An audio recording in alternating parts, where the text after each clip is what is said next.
Hello viewers, আসসালামু আলাইকুম। আজ তৈরি করে দেখাচ্ছি আপনাদেরকে হাঁস রান্না। হাঁসের মাংস আজ ভুনা করব। তো ভিউয়ার্স, এত সুন্দর একটা রেসিপি আর এত সুন্দর একটা ভিডিও দেখার জন্য ভিডিওটা কিন্তু স্কিপ করবেন না, সবটা ভালো করে দেখে নেবেন।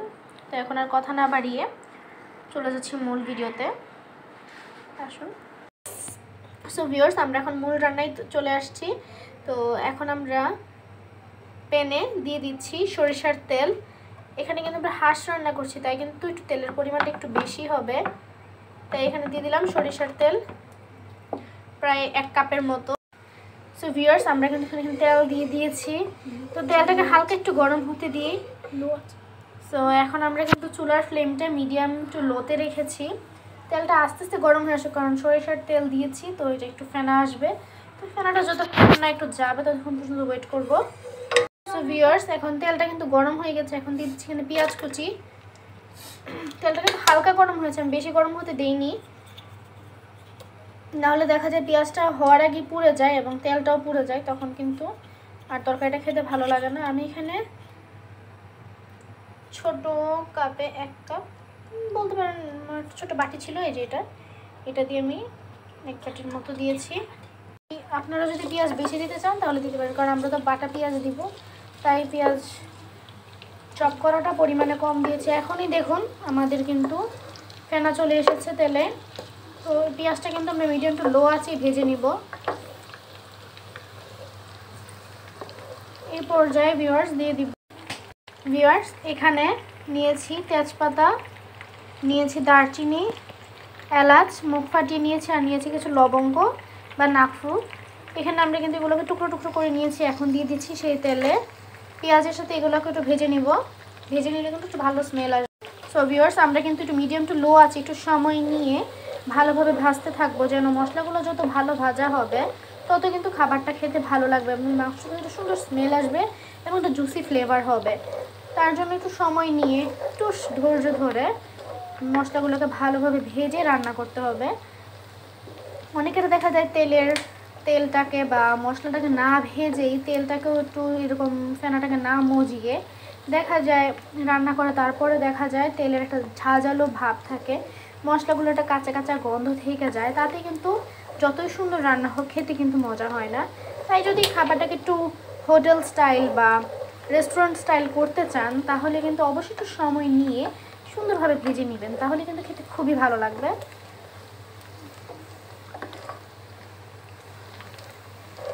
আর আপনারা সবাই হয়তো জানেন যে আমার আব্বু অনেক অসুস্থ, কলার বোনটা ভেঙে গিয়েছিল। তো আল্লাহর রহমতে আমরা ঢাকা যেয়ে অপারেশন করে এখন কিন্তু আব্বু আল্লাহর রহমতে ভালো আছে, মেডিসিন খাচ্ছে, নিয়মিত চলাফেরা করছে। আপনারা সবাই দোয়া করবেন যেন তিনি আরও দ্রুত সুস্থ হয়ে আসে। এখন বাসায় আছে রেস্টে, কিন্তু অফিসে যেতে পারছে না। সো ভিউয়ার্স, আমার মোবাইলে একটু প্রবলেম হয়েছিল, যার কারণে আমার ভিডিওটা অফ হয়ে যায়। তো আমি আবার ফিরে আসলাম। দেখুন না, মোবাইলের প্রবলেমের কারণে আমার চুলার ফ্লেমটাও কিন্তু অফ করে দেওয়া লেগেছিলো, নাহলে দেখা যেত যতক্ষণে ঠিক করতাম ততক্ষণে মশলাটা নষ্ট হয়ে যেত। তো ভিউয়ার্স, মশলাটা কিন্তু এখনও গরম আছে, এতটাও সময় লাগেনি, তারপরও আমি একটু অফ করেছিলাম। সো ভিউয়ার্স, এই মশলাটা কিন্তু এখন ভালোভাবে ভাজা হয়ে গিয়েছে, আমার মশলাটুকু ভাজা হয়ে গিয়েছে। এখন আমি এখানে দিয়ে দেবো শুকনো উপকরণগুলো। দেখিয়ে দিচ্ছি কি কি দিচ্ছি এখানে। সো ভিউয়ার্স, এখানে কিন্তু শুকনো উপকরণের মধ্যে এখানে নিয়েছি লবণ, তারপর এখানে দিলাম হলুদের গুঁড়ো, মরিচের গুঁড়ো, আর এটা হলো আপনার গরম মশলা গুঁড়ো, আর এটা হলো আমার আম্মু অনেক রকমের মশলা মিক্স করে একটা পাউডার করেছিল, আর সাথে দিয়েছি জিরা গুঁড়া। তো যদি আপনাদের এই মশলাটা, এই স্পেশাল মশলাটার যদি সম্পর্কে এই স্পেশাল যে মশলাটা যেটার মাধ্যমে রান্নাগুলো আরও বেশি ইয়ামি হয়, সেই মশলাটুকু যদি আপনার ফুল রেসিপি জানার ইচ্ছা হয় অবশ্যই কমেন্ট বক্সে জানাবেন।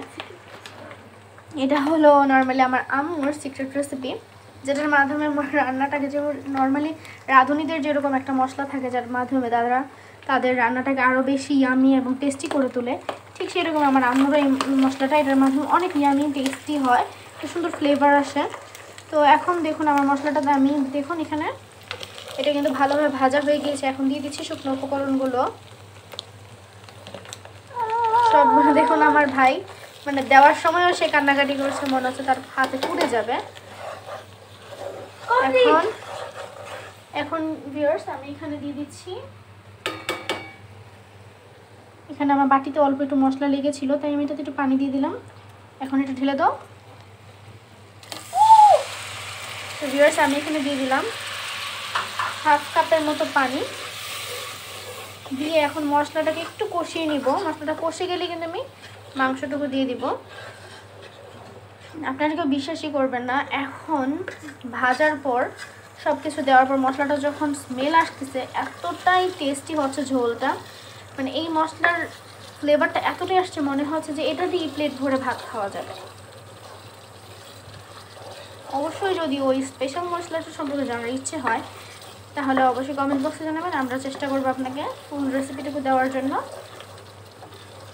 এটা কিন্তু আপনারা যে কোনো মাংসের তরকারি বলেন, মাছের তরকারি বলেন, সব কিছুতে ব্যবহার করতে পারবেন এই স্পেশাল মশলাটা। মাছের তো সময় একটু কম দিবেন এবং মাংসের সময় যদি ঝাল বেশি খান তাহলে একটু ঝাল দিবেন, এটা একটু বাড়িয়ে দিবেন তাহলেই হবে।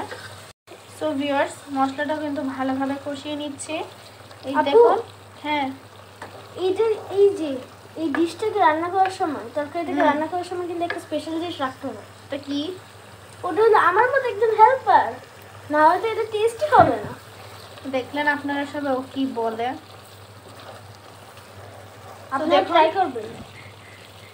তো দেখুন তাহলে ঠিক আছে, তোমাকে যখন ট্রাই করবে, যখনই কেউ রান্না বসাবে তখন এর আগে তোমাকে ফোন দিলে তুমি ওদের বাসায় পার্সেল হয়ে চলে যাবে, তাই না? সো ভিউয়ার্স এই মজা দুষ্টুমি করতে করতে কিন্তু আমার মশলাটুকু কষে গিয়েছে। এখন দিয়ে দিব মাংসগুলো, আর মশলাটার উপরে কিন্তু ভালো তেল এসে পড়েছে। এখানে দেখুন আমার লেগ পিস। ও আসলে মাংসের হলো এই লেগ পিসটা অনেক বেশি পছন্দ করে। কারা কারা লেগ পিস পছন্দ করেন তাড়াতাড়ি কমেন্ট করে দেন। সো ভিউয়ার্স এখানে কিন্তু আমি হাঁসের মাংসটুকু মা ভালোভাবে কেটে ওয়াশ করে আমাকে দিয়ে গিয়েছে যে এখন তুমি রান্না করো। তো সব কিছু করে দিয়ে গিয়েছে, এখন শুধু আগে মাংস কিভাবে পিটাতে হবে রান্না দিয়ে। সো ভিউয়ার্স আমার মশলা আরও কষানোর পরে কিন্তু দেখুন ভালো একটা তেল উঠে এসেছে। এখন কিন্তু আমি মাংসটাকে দিয়ে দিব। ও ফার্স্টেই বললো যে ওর লেগ পিসটাকে দাও, তো এই জন্য দিয়ে দিলাম। সো আল্লাহর নাম নিয়ে বলে এত লেগ পিস শুরু করলাম। কয়টা হাঁস আপু? আজ আমার দাদু বাড়ি থেকে আমার চাচ্চু, আমার এক ছোটো চাচ্চু, তার খামারের হাঁস নিয়ে আসছিল 4টা। তো কাটার পরে মা এখান থেকে কিছু প্যাকেট করে নিয়েছে আর বাকিটুকু দিয়েছে রান্না বসানোর জন্য। আজ রাতে খাবো দেখে, দুপুরেই নিয়ে আসছিল কিন্তু সময় হয়নি তাই রাতে বসালাম। গাইজ একটা জিনিস লক্ষ্য করেন, এটাকে ধরতে মজা লাগে না? ও কলিজা পছন্দ করে। সো ভিউয়ার্স আমার কিন্তু সবটুকু দেওয়া শেষ। আমি এটা কি হয়ে গেলাম, দাও। আমি গলা হয়ে গেলাম। সো ভিউয়ার্স আমার কিন্তু সবটা দেওয়া শেষ, এখন একটু হালকা মিশিয়ে নিয়ে আপু। সো ভিউয়ার্স এখানে কিন্তু আমি সবটাকে ভালোভাবে মশলার সাথে মিশিয়ে নিয়ে এখন আর পানি দিচ্ছি না, এখন একটু ভালোভাবে রান্না হওয়ার জন্য একটু সময় দিব। এখন ঢাকনা, সো ভিউয়ার্স এখন কিন্তু ঢাকনা চাপা দিয়ে রেখে দিব 10-15 বা 25 মিনিটের মতো রাখবো, কারণ আমার মিডিয়াম টু লো আছে যেন মাংসটা একটু ভালো বলক উঠে আসে। সো ভিউয়ার্স এখন মিডিয়াম টু লো আছে রেখে আমি 25 মিনিট পর ফিরে আসছি। আর যখন আপনাদেরকে বলেছিলাম যে আমার একটা পেজ আছে সেটা হলো SY কালেকশন, অবশ্যই সেটাতে ফলো করে দিবেন। আমাদের ওখানে ভালো ভালো কালেকশনের ড্রেস আছে এবং নতুন নতুন আপডেট পাওয়ার জন্য কিন্তু ওই পেজটুকু ফলো করে রাখতে পারেন। সো ভিউয়ার্স ফিরে আসছি কিছুক্ষণ পর, সাথেই থাকবেন। সো ভিউয়ার্স এখন কিন্তু 20-30 মিনিট, প্রায় 30-40 মিনিট পরে আসলাম। মাঝে আমি এসে একটু নাড়া দিয়ে গিয়েছিলাম কিন্তু সময় ভিডিও করতে পারিনি। এখন আমি এখানে দিয়ে দিচ্ছি করে রাখা পেঁয়াজ বাটা।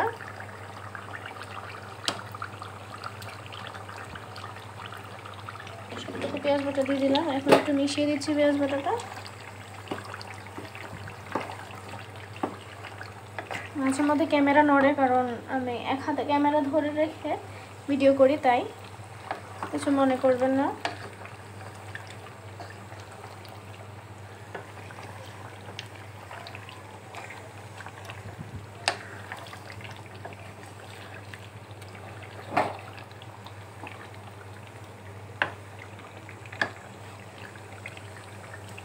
ভিউয়ার্স মাংসটা কিন্তু আরও হবে, অনেক সময়ের দরকার হাঁসের মাংস হওয়ার জন্য।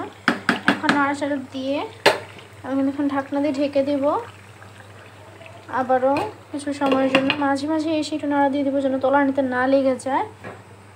তো আবার 20-25 মিনিট পর ফিরে আসছে। সো ভিউয়ার্স 20-25 মিনিট পর ফিরে আসলাম। মাংসটা কিন্তু অনেকটুকু সিদ্ধ হয়ে গেছে, বলতে গেলে পুরাই হয়ে গিয়েছে। আর এগুলো কিন্তু জাস্ট তেল বেঁধেছিল, কিছু হাঁস থাকে না জাস্ট তেল বাঁধার পরই মানে খেতে অনেক ভালো। ওইটা এরকমই আমার চাচুর খামারে অনেকগুলো হাঁস তো, বড় খামার, সেখান থেকে যেগুলো তেল বেঁধে গিয়েছিল সেগুলো থেকে 4টা আমাদের জন্য পাঠিয়ে দিল, আজ সকালে নিয়ে আসছিল। তো এখন তো দেখা গেল মাংসটুকু আমরা নাড়া দিয়ে দেখলাম, একটু ভেঙেছিলাম, অনেকটুকু নরম হয়ে গিয়েছে। তো আর জাল দেওয়ার প্রয়োজন মনে হচ্ছে না, তাই এখন শেষ পর্যায়ে দিয়ে দিচ্ছি সেই জিরা গুঁড়া, একটু কারি পাউডার, আর সাথে দিয়ে দিচ্ছি সেই আমার আম্মুর হাতে তৈরি করা স্পেশাল মশলা। এটা একটু দেই রান্নার শেষে, একটু সুন্দর স্মেল আসে, খেতে খুবই মজা লাগে। তো রান্নার শেষে আপনারাও ট্রাই করবেন এরকম একটু দেওয়ার জন্য। আর জিরা গুঁড়াটা আসলে আমার খুব ফেভারিট, আমার কাছে জিরা গুঁড়ার স্মেলটা অনেক বেশি ভালো লাগে। এখন দেখুন সব মশলাটুকু কিন্তু একটু মিশিয়ে নিচ্ছি ভালোভাবে। আর এটা কিন্তু কষাই করেছি, মা ভুনা ভুনা রান্না করেছে, বেশি করে নিই, ঝোল দেওয়ার প্রয়োজন হয়নি, কারণ হাঁসটা একটু ভুনা হলেই ভালো লাগে। আর ঝোল অবশ্য কেউ খাবেও না, কারণ আমার ভাই তো দেখলেন ওর সব লেগ পিসের কথা বলতেছিল, ওই দেখা যাবে এখন লেগ পিসগুলো শুধু ভাতের প্লেটে তুলে ও শুধু লেগ পিসগুলোই নিয়ে খাবে, অন্য কোনো পিস ধরবেই না। তার মাঝে বাবা অসুস্থ, বাবা তো হাঁস খেতেও পারবে না, অল্প খাবে তাও। আর আমরা তো মা মেয়ে অল্প অল্পই খাই, বেশি এত খাওয়া হয় না। সো ভিউয়ার্স রান্নাটুকু কিন্তু ফুল কমপ্লিট হয়ে গিয়েছে, দেখতেই পাচ্ছেন ঝোলটাও কত সুন্দর হয়েছে, একেবারে তেল হয়ে উঠেছে, অনেকটুকু তেল এসেছে। আর ভিউয়ার্স রান্নাটুকু কিন্তু আমার ফুললি শেষ, এখন জাস্ট পরিবেশন করব। একটু সময় দিবেন পরিবেশন করার জন্য, এতক্ষণ সাথে থেকেছেন, বিরক্ত হয়ে থাকলে ক্ষমা করবেন। আর কিছুক্ষণ থাকবেন, আর ভিডিওগুলো কিন্তু পুরোপুরি দেখার চেষ্টা করবেন। আমরা কিন্তু অনেকগুলো মশলা ইউজ করি যেগুলো জানা হয় না, কিন্তু আপনারা চাইলে ভিডিওটা সবটুকু দেখলে কিন্তু অবশ্যই জানতে পারবেন। তাই কষ্ট করে একটু, যেখানে অন্য সব ভিডিও দেখে সময় নষ্ট করছেন, এটা একটা দেখলেও কিন্তু সময় নষ্ট হওয়ার মতো না, কারণ একটা রান্না শিখতে পারলেন, জানবেন একটা মশলার ব্যাপারে জানতে পারলেন,